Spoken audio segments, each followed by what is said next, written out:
everyone. Welcome back to Armchair Armory. Apologies for the lateness.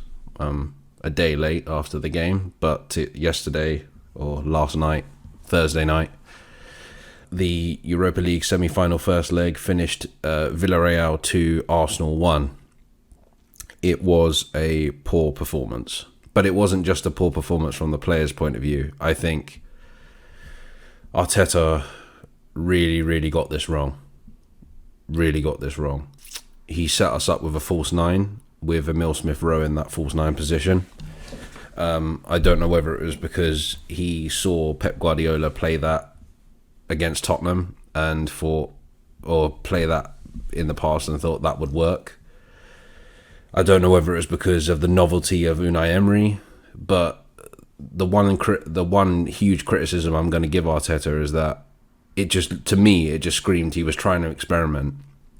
And the one time that you don't want to be experimenting, regardless of if it's the Europa League or whatever, is a European Cup semi-final. Like, what was he doing? What was he thinking? Making these like erratic changes to the lineup.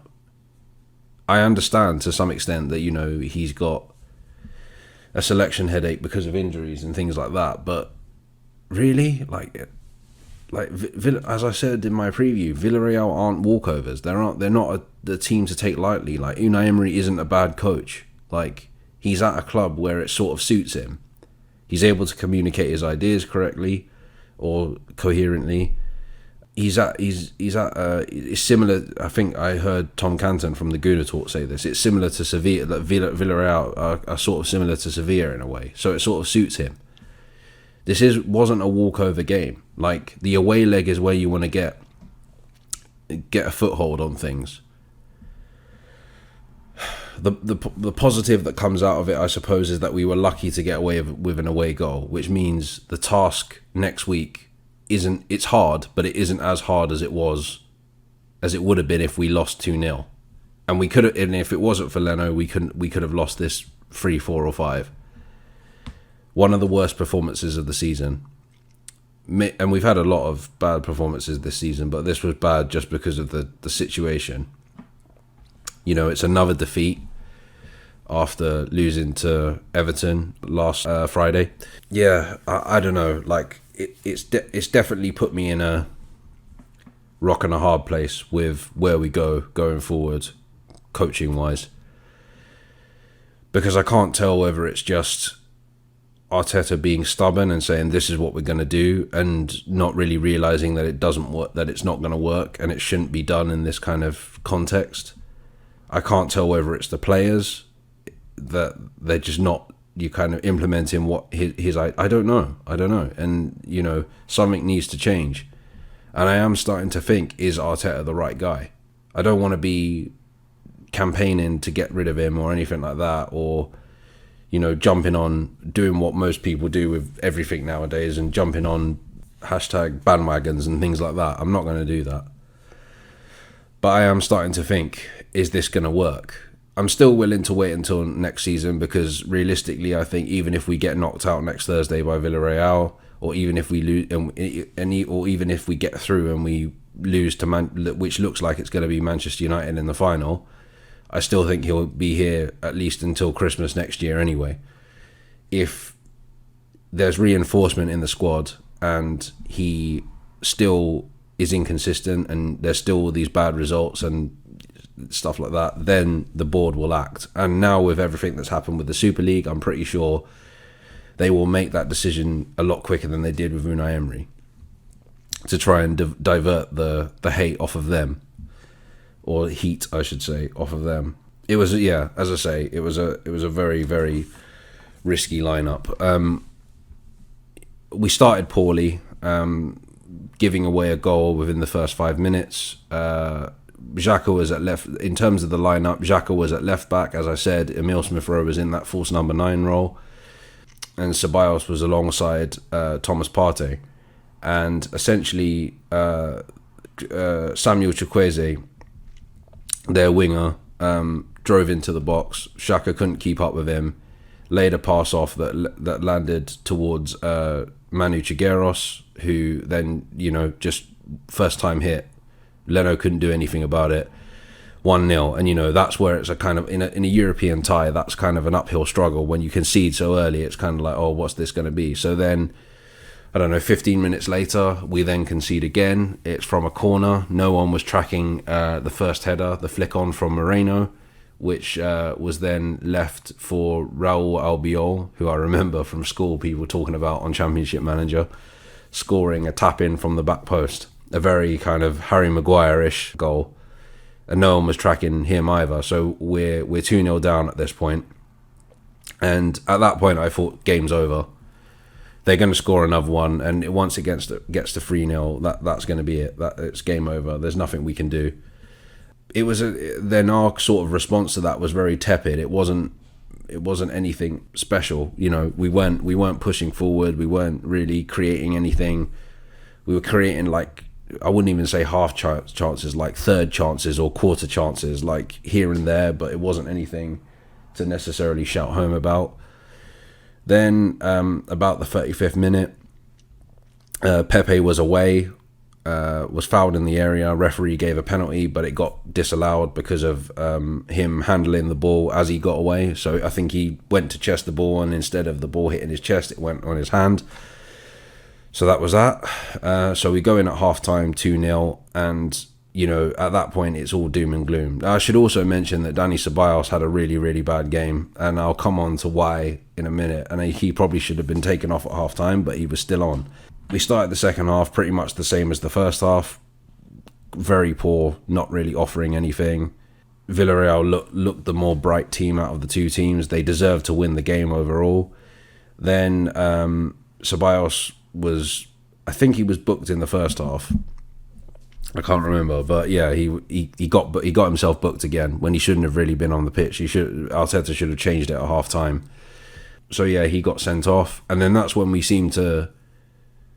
I don't know. I mean, I've seen people say, and I don't know if I agree or not, but I've seen people say that it's typical Emery, that he just, because I think Emery made changes at halftime as well, where he brought on defensive players to kind of shut up shop and be like, right, let's protect this lead.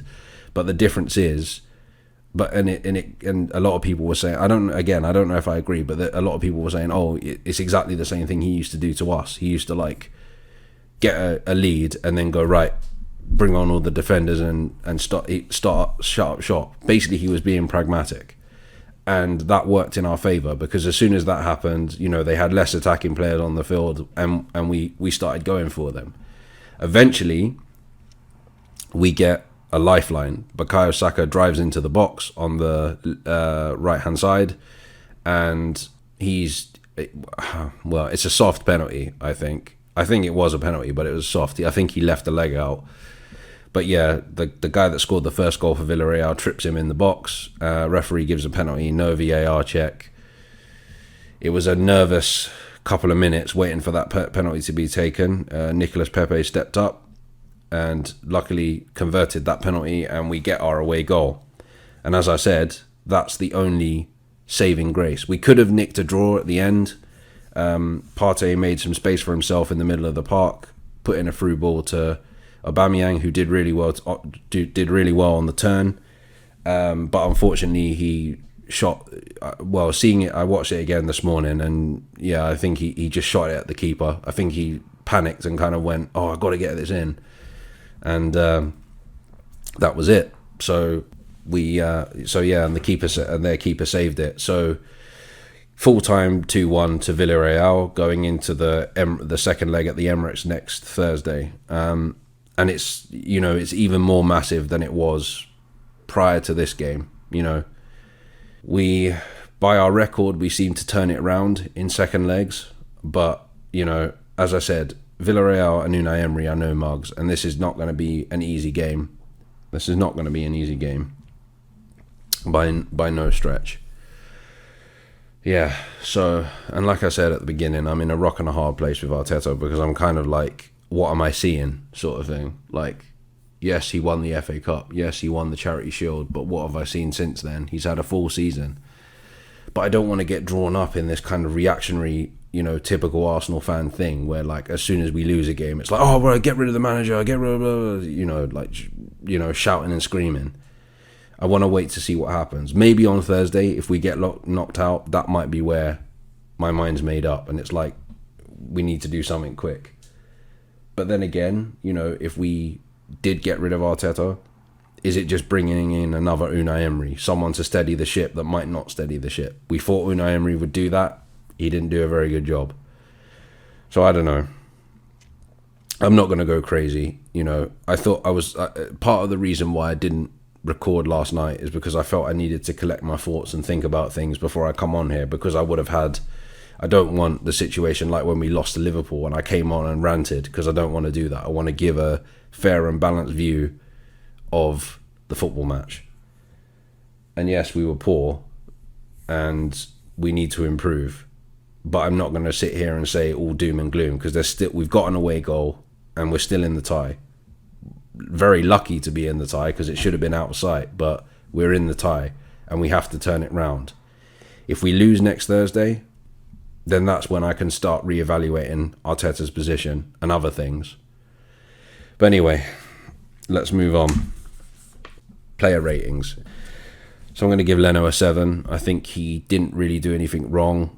Couldn't really do anything about the 2 goals. That was more down to the defenders. He pulled off 2 good saves that kept us in the game, particularly the one-on-one with Moreno just before our goal. I mean, if that went in, it's pretty much game over. Like, even if we'd got the penalty, like, it's very hard to go when you know you need to win 2-0. You're going to come out and, you know, that will probably lead to us conceding. So it would have made it very difficult. So he's kind of, him and Bukayo Saka are part of the reasons, and Pepe scoring the penalty are part of the reasons why we're still in this tie. And I agree with what DT said on AFTV, that if we've got any balls about us, we'll put them to the sword, essentially. Chambers, I'm going to give a 4. I think this has been his worst performance since he's come back into the team. He's not good enough for Arsenal, really. You know, I think we've all had the rose-coloured glasses on because he had a couple of good games, but yeah, I think he was way out of his depth here. The same with Rob Holding. I'm going to give him a 4 as well. He played really poorly. You could tell that the occasion was getting to him. Yeah, and he just wasn't with it today. Mari, I'm going to give a 5. I think he did okay, apart from the fact that I think he should have gone to Moreno when he flicked on for Raul Albiol. Xhaka, I'm going to give a 4. He got rinsed by Chukwueze today. He wasn't that bad, but like, yeah, he got absolutely rinsed. He shouldn't have been at left back today. I hope Tierney is back by next week. Yeah, it was crazy. Partey, I'm going to give a 7. I think he did okay. I know there's a lot of people that criticised him because he misplaced a lot of passes, but other people I've heard, and I agree, that, you know, he was playing within the channels, playing passes in the channels, and Chambers and Xhaka just weren't quick enough to get there. So that's not entirely his fault. And every recovery he made was amazing. Nothing really got past him. So Bios, I'm going to give a 0. He was awful. Like, he got himself sent off. He shouldn't have been on the pitch in the second half. Yeah, like, gave the ball away. You know, reckless. 0. Saka, 7. I think, again, his work rate was really good. Obviously, he won the penalty. Odegaard, I'm going to give a 5. I don't think he's fully fit yet, but yeah, didn't really do anything good, didn't really do anything bad. Pepe, I'm going to give an 8. I thought he was the best player on the pitch. He was working with what he had. He was trying to get forward, trying to make things happen, and obviously he scored the penalty. Emil Smith-Rowe, I'm going to give a 5. The false 9 thing didn't work, and that really showed. And it's why I gave him a similar mark to Odegaard, because him and Odegaard were like totally isolated. Kept basically playing backwards all the time. Martinelli, I'm going to give a 6. There's a lot of people, I know a lot of people use Martinelli to beat Arteta with and say that, yeah, he's not starting him because he's an idiot and all this kind of stuff. Not Martinelli, Arteta, but I don't agree. I didn't see anything last night that made me think he was the best player on the pitch, or like coming on he changed the game. Yes, he's got good work rate, but that's it. Like, he just sort of like runs towards players and goes for a tackle and then misses, and that's it. Like, the kid's got potential, But since that goal at the Chelsea game, I haven't really seen anything that stands out to me as like, he's exceptional. I think he should be playing more, but I don't necessarily sit here thinking, bringing him on is going to change our fortune. The only thing is that he's dogged, that he goes for everything. He goes for every tackle. He tries to help out the defence. He tries to help out the midfield. He goes for every chance. He presses really well. Aubameyang, I'm going to give a 5. Again, apart from, he didn't really do very much apart from the shot at the end, so it would have gone up if that went in, but yeah. And now Elneny and Willian, who came on like literally with 2 minutes to go, it's another criticism I have to give of Arteta, like bringing on 2 substitutions and like when we had no time left, literally like a minute left. So I'm not going to mark them because they didn't really do anything. Willian put in a decent corner at the end of the game, but it didn't really contribute to anything. I'm not going to mark Arteta because I felt that I'm not going to give him a 0. I'm not going to give him anything because he set up the team wrong. He went in there with an arrogant mindset thinking, oh yeah, I can experiment for this. It's a European semi-final. If you want to stay as Arsenal manager, you can't be doing stupid shit like that. So he's not even worth marking today. And I've backed the guy. I've backed the guy throughout this season, and since he got appointed head coach and later on changed to manager. But you can't defend that. You can't defend last night's performance. And most of that is on him because he set us up wrong. Right, so that's it. I will speak to you guys again for the Newcastle preview, which hopefully should come out tomorrow. So yeah, look out for that. Give us a like and subscribe if you enjoy this. I'll be bringing out the next Discussing Things Games episode soon, where I'll be talking about Conker's Bad Fur Day, so look out for that. But yeah, until then, take care, stay safe. This is Deepai signing out.